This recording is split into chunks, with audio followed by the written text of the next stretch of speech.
a creative tax cut, creating more jobs and income, and eventually more revenue. This was President John F. Kennedy introducing famous Kennedy tax cut.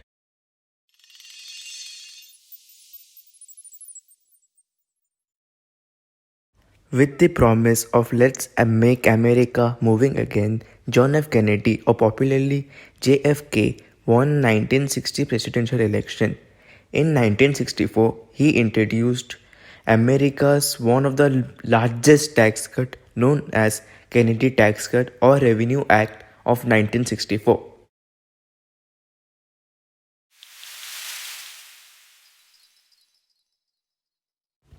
Before getting into tax cuts, let's understand the economic background of 1960s United States.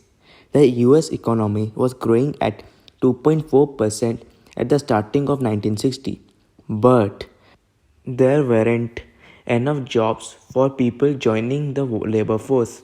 For maintaining full employment, they needed minimum 4.5% economic growth. Labor force in 1960s 156 million.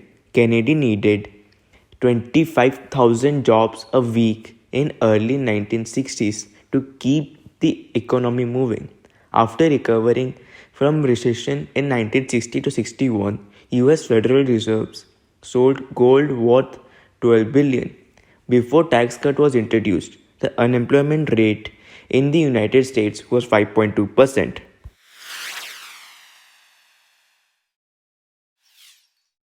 The US economy was expanding, but to accelerate the growth, make it a business and consumer friendly state, and to prevent any further recession, listening to the advice given by Keynesian economist Walter Heller, President John F. Kennedy, in his address to the nation on 13th August 1962, proposed a tax cut.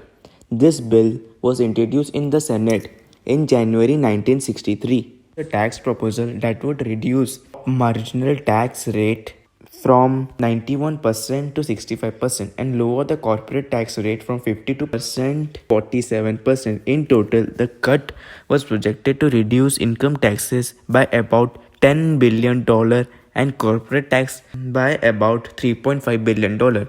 Republicans revolted and blocked the bill in Congress. This helped Lyndon B. Johnson a key legislative victory before the election of 1964. This bill passed the Congress on 26th February 1964 and became a new law. President Johnson signed it. This graph shows the decrease in taxes under the new tax regime. The goals of the tax cut were to raise personal income, increase consumption, and increase capital investment. Evidence shows that these goals were exceeded by a large degree. Combination of tax cuts and domestic spending programs. President Johnson advocated such as Medicare.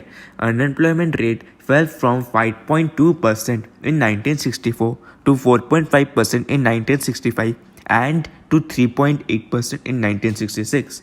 Initial estimates predicted a loss of revenue as a result of tax cuts. However, tax revenue increased in 1964 to 1965. Quoting John F. Kennedy, tax cut means higher family income and higher business profit and a balanced federal budget.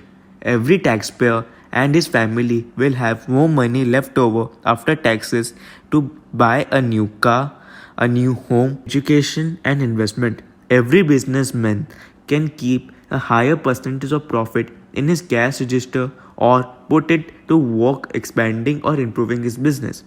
As the national income grows, the federal government will ultimately end up with more revenues.